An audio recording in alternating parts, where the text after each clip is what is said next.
ప్రస్తుతం మనతో BRS senior leader Sumitra Anand గారు ఉన్నారు. మేడంతో మాట్లాడదాం. మేడం నమస్కారం. నమస్తే మేడం, ఏంటంటే ఇప్పుడు మన తెలంగాణలో మిస్ వరల్డ్ పోటీలకి రేవంత్ రెడ్డి గారు శ్రీకారం చుట్టారు, ప్రారంభించారు. సో దీన్ని ఏ విధంగా చూడొచ్చు? తెలంగాణ మహిళను అవమానించేదిగా చూడాలి. తెలంగాణ మహిళ శ్రమైక జీవన సౌందర్యాన్ని కోరుకునే మహిళ, ఆ పంతాలో జీవించే మహిళ, ఉద్యమ మహిళ, పోరాట మహిళ. తెలంగాణ మహిళ అందాల ప్రదర్శనకు, అంగాంగ ప్రదర్శనకు వ్యతిరేకమైనటువంటి ఆలోచనలు, భావన ఉన్నటువంటి మహిళ. ఇది సమ్మక్క సారక్కల వారసత్వం, రాజులను ఎదిరించినటువంటి వారసత్వం. ఇది నిజాంను ఎదిరించినటువంటి చిట్యాల ఐలమ్మ, చాకల ఐలమ్మ వారసత్వం. నిన్నటి తెలంగాణ ఉద్యమంలో సమాంతరంగా, పురుషులతో సమాంతరంగా ఉద్యమంలో ముందుండి పోరాడినటువంటి, త్యాగాలు చేసినటువంటి మహిళ తెలంగాణ మహిళ. అటువంటి తెలంగాణ మహిళ ఇక్కడ ఏం కోరుకున్నది? రేవంత్ రెడ్డి గారు ఏం చెప్పిండ్రు? చెప్పినది చేయకుండా తెలంగాణ మహిళను ఈ స్వతంత్ర భారతదేశంలో ఇంతగా మోసగించింది ఎవరన్నా ఉన్నారు అంటే అది రేవంత్ రెడ్డి గారు. ఆమెకి ఇచ్చినటువంటి హామీలు ఎటు పోయినాయి? తెలంగాణ మహిళలకు రేవంత్ రెడ్డి గారు ఇచ్చినటువంటి హామీలన్నీ తుంగలో దొక్కి ఇవాళ దేనికి కూడా నిధులు లేవు, అప్పుల పాలైనా అని చెప్పి 6 గ్యారంటీలకు, మహాలక్ష్మి పథకానికి నిధులు లేవని చెప్పి ఇవాళ 200 పైచిలకు కోట్లు అందాల పోటీకి వెచ్చిస్తుంటే ఏం చెప్పాలి రేవంత్ రెడ్డి గారికి? తెలంగాణ మహిళ క్షమించదు కాక క్షమించదు, ఈ అందాల పోటీలను ఆహ్వానించదు, ఒప్పుకోదు. మేడం, ఇప్పుడు ఒక పక్క పాకిస్తాన్తో యుద్ధం జరిగే అవకాశాలు ఉండే సిచ్యువేషన్స్లో ఎంతోమంది ఆర్మీ వాళ్ళు మన దేశం కోసం చనిపోతున్నారు. మరి ఇటువంటి సమయంలో మనకు అందాల పోటీలు అవసరం అనేసి చాలామంది అంటున్నారు. అసలు అందాల పోటీలే అవసరం లేదు. అటువంటిది ఈ సంక్లిష్ట పరిస్థితిలో, ఈ యుద్ధ వాతావరణంలో, మరి అక్కడ కాశ్మీర్లో పరిస్థితులు ఇట్లా ఉన్నాయి, దేశ సరిహద్దుల్లో పాక్తో యుద్ధ వాతావరణం నెలకొని ఉన్నది, యుద్ధం జరుగుతూనే ఉన్నది.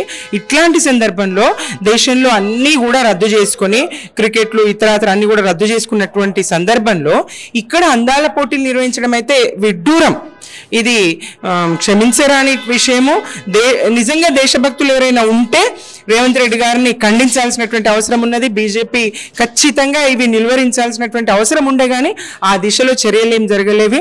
ఎవరైతే భారతీయ స్త్రీ కట్టుబొట్టు ఇలా ఉండాలి, స్త్రీ మూర్తిమత్వం ఇట్లా ఉండాలి, అంగాంగ ప్రదర్శన వద్దు, ఆధునిక వేషధారణ వద్దు అని చెప్పేటువంటి సంఘ్ పరివార్ కానీ, బీజేపీ కానీ, వాళ్ళ అనుబంధ సంఘాలు కానీ, మహిళా మోర్చా కానీ ఏ రకంగా కూడా ఖండించే ప్రయత్నం కానీ, ఎదురించే ప్రయత్నం కానీ, వారించే ప్రయత్నం కానీ చేయకపోవడం అయితే నిజంగా ఈ మతలబేంటో అర్థం కాదు. ఈ ఇద్దరు కాంగ్రెస్ బీజేపీ ఒక్కటే అని మళ్ళా స్పష్టం చేస్తుంది. అయినప్పటికీ అక్కడ వాళ్ళు యుద్ధం చేస్తూ ఉంటే ఇక్కడ వీళ్ళు అందాల పోటీలు పెడతారు. ఇది తెలంగాణ సమాజం ముందు పెద్ద ఒక ప్రశ్నలాగా, ఇద్దరి కలయికకు, ఇద్దరి బీజేపీ కాంగ్రెస్ల ఉమ్మడి ఒప్పందాలకు, చీకటి ఒప్పందాలకు ఒక నిదర్శనంగా కనిపిస్తుందని అయితే అనుకుంటున్నారు. ఓకే మేడం, ఏంటంటే ఇప్పుడు రాష్ట్రం ఆర్థిక సంక్షోభంలో ఉంది, మేము తెలంగాణ ప్రస్తుతం దివాలా తీసే సిచ్యువేషన్లో ఉందని సీఎం అంటున్నారు. ఆయన మాటలను ఏ విధంగా చూడవచ్చు? రాష్ట్రం ఏ రకంగా కూడా చూస్తే ఆర్థిక సంక్షోభంలో లేదు. ఆయన కేసీఆర్ గారు దశాబ్ద కాలంగా చేసినటువంటి అభివృద్ధిని చిన్నగా చేసి చూపించడానికి, కేసీఆర్ గారి పేరును మర్పిస్తా అని ఒక మాట ఏదైతే అన్నాడో దాంట్లో భాగంగా కేసీఆర్ గారిని ఆయన అసలు నిజం చెప్పాలంటే ఎన్నికలకు ముందు నోరు తెరిస్తే అబద్ధాలు, ఎన్నికల తర్వాత ముఖ్యమంత్రి గద్దె మీద కూర్చున్న అబద్ధాలు, అబద్ధం తప్ప కాంగ్రెస్ ఇంకోటి లేదు. కాంగ్రెస్ అంటేనే అబద్ధం, కాంగ్రెస్ అంటేనే జూటా, రేవంత్ రెడ్డి సర్కార్ అంటేనే జూటా కోర్స్ సర్కార్ అనే తీరుగా వ్యవహరిస్తూ ఉన్నది. కేసీఆర్ గారి పేరు మర్పిస్తాను, ఆయన పేరు మలిపేస్తాను అని చెప్తూ ఆయన్ని బద్నాం చేయడానికి, బీఆర్ఎస్ ప్రభుత్వాన్ని, ఉద్యమ చరిత్రను మచ్చవేయడానికి అప్పుల పాలైందని చెప్తూ వచ్చిండు. ఇక్కడ అబద్ధాలు, అసెంబ్లీ సాక్షిగా వాళ్ళు అబద్ధాలు మాట్లాడతారు. బీఆర్ఎస్ నాటి ఆర్థిక మంత్రులు, బీజేపీలో ఉన్న ఈటెల గారు చెప్తా ఉన్నారు, మా పార్టీ సీనియర్ నాయకులు హరీష్ రావు గారు చెప్పిండ్రు. నాటి అప్పెంత? బీఆర్ఎస్ ప్రభుత్వము దశాబ్ద కాలంలో 10 సంవత్సరాల కాలంలో చేసినటువంటి 4 లక్షల కోట్ల అప్పు గురించి వివరాలు. ఆ 4 లక్షల కోట్ల అప్పు ఏమేం చేసినామో చెప్తున్నారు. ప్రాజెక్టుల నిర్మాణం జరిగింది, నూతన రాష్ట్రమై, కొత్త రాష్ట్రమైనప్పటికీ మరి ప్రాజెక్టుల నిర్మాణం జరిగింది. అలాగే కొత్త జిల్లాల ఏర్పాటు, కొత్త మండలాల ఏర్పాటు, కొత్త గ్రామ పంచాయతీల ఏర్పాటు, వీటన్నిటికీ కార్యాలయాల ఏర్పాటు, అలాగే అప్పు చేసిండ్రు. మరి మిషన్ కాకతీయతో చెరువుల పూడిక తీసిండ్రు. అప్పు చేసిండ్రు. అలాగే మిషన్ భగీరథతో ఇంటింటికి మంచినీళ్ళు ఇచ్చిండ్రు. అప్పు చేసిండ్రు. అనేక నిర్మాణాలు, రోడ్లు, భవనాలు, అనేక నిర్మాణాలు, అనేక సంక్షేమ పథకాలు. ఒంటరి మహిళను గుర్తించిన వాళ్ళు ఎవరైనా దేశంలో ఉన్నారా? కేసీఆర్ గారు గుర్తించారు, హక్కున చేర్చుకున్నారు. బీడీ కార్మికులను దేశంలో ఎక్కడైనా గుర్తించారా? కేసీఆర్ గుర్తించారు, వాళ్ళని హక్కున చేర్చుకున్నారు. సంక్షేమ పథకంలో వాళ్ళకి 2000 పెన్షన్ ఇచ్చారు. పని దొరకని వేళల్లో, 1000 రూపాయల పని కూడా దొరకని వేళల్లో వాళ్ళకి 2000 ఇచ్చి ఆదుకున్నారు. ఒక్క పథకం కాదు కదా, అనేక సంక్షేమ పథకాలు, అభివృద్ధి కార్యక్రమాలు, 1000కి పైగా గురుకులాలు, ప్రతి జిల్లాకు మెడికల్ కాలేజు, భవనాల నిర్మాణము, ఎన్ని రంగాల్లో తెలంగాణను అగ్రగామిగా నిలిపిండ్రు. అటు గ్రామీణ వ్యవస్థను చూస్తే పల్లె ప్రకృతి వనాలు, వైకుంఠ ధామాలు, చెత్త సేకరించే బండ్లు, ఒక్కటి కాదండి, మురుగు కాలువల నిర్మాణం, మంచినీటి సదుపాయం, విద్య, వైద్యం, అన్ని రంగాల్లో కూడా కేసీఆర్ గారు కేంద్రంతోని అవార్డులను తీసుకునే స్థాయిలో పాలన నిర్వహించారు. మరి రేవంత్ రెడ్డి గారు ఈ 16-17 నెలల్లో ఆయన చేసినటువంటి అప్పు 1,80,000 కోట్ల అప్పు. ఈ అప్పుని ఏం చేయగలరో ఇప్పుడు కేసీఆర్ గారు ఏం చేసిండ్రో ఒక్కొక్క పథకం చెప్తూ పోతే, రైతులకు వెన్నుదన్నుగా రైతు బంధు, అది ఎక్కడ మేనిఫెస్టోలో పెట్టలేదు, ఎవరు అడగలేదు. మరి వ్యవసాయ స్థిరీకరణ జరగాలి అని చెప్పేసి రైతుకు అండగా నిలవడానికి రైతు బంధు ఇచ్చిండ్రు. 24 గంటల కరెంటు ఇచ్చిండ్రు. అంతేకాకుండా రైతు ఏ కారణంగా చచ్చిపోయినా ఆ కుటుంబం రోడ్డున పడకూడదు, వీధిన పడకూడదని రైతు బీమా ఇచ్చిండ్రు. 5 లక్షల బీమా రైతు చనిపోతే రైతు ఇంటికే వచ్చి అధికారులు అందించే విధంగా, ఎలాంటి పైరవి లేదు, ఏమీ లేదు. రైతు ఖాతాలోకే నేరుగా రైతు బంధు పడేటట్టుగా, దానికి ఎలాంటి ఇది లేదు, మధ్యవర్తిత్వం లేదు, ఏమీ లేదు. లక్షలాదిగా డబుల్ బెడ్రూమ్ ఇండ్లు కట్టేయడం జరిగింది. అందుబాటులో ఉన్న చోట మరి దళితులకు 3 ఎకరాల భూమి అందుబాటులో ఉన్న చోట ఇవ్వడము జరిగింది. ఒక్కటి కాదండి, చెప్తూ పోతే పథకాలు, చేసినటువంటి పథకాలు. రేవంత్ రెడ్డి గారు చెప్పగలరా? 1,80,000 కోట్లతో ఆయన ఏం చేసిండు అనేటువంటిది చెప్పగలరా?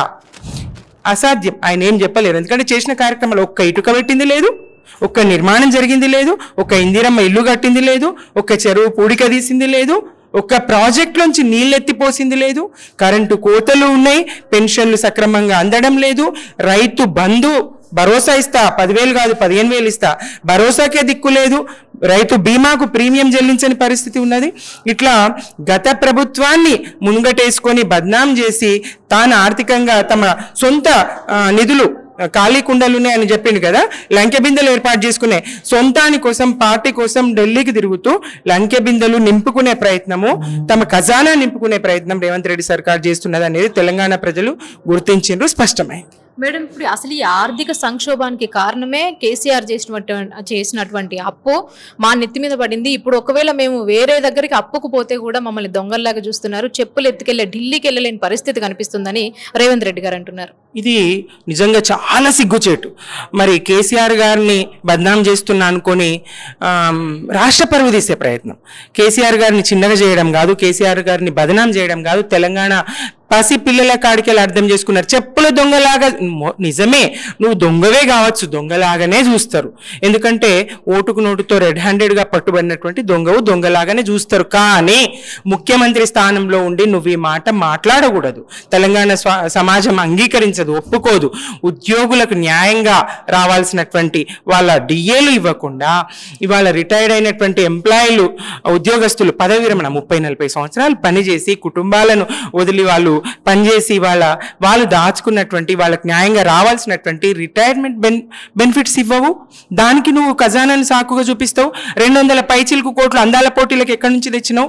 1,80,000 కోట్ల అప్పు ఎక్కడి నుంచి తెచ్చినావు? పుట్టింది నీవు చేసే జల్సాలకు, మీరు తిరిగే విదేశీ ప్రయాణాలకు, మీరు తిరిగే ఫలితం లేని స్టడీ టూర్లకు, అధ్యయన టూర్లకు. దానివల్ల మీరు చేసిందేమీ లేదు, పొందిందేమీ లేదు. రాష్ట్రం మీరు తిరిగేటువంటి దానికి ఇతరాత్ర మీరు చేసే జల్సాలకు డబ్బులు ఎట్లా వస్తాయి? మీరు తెచ్చిన 1,80,000 కోట్లు ఎట్లా పుట్టినాయి?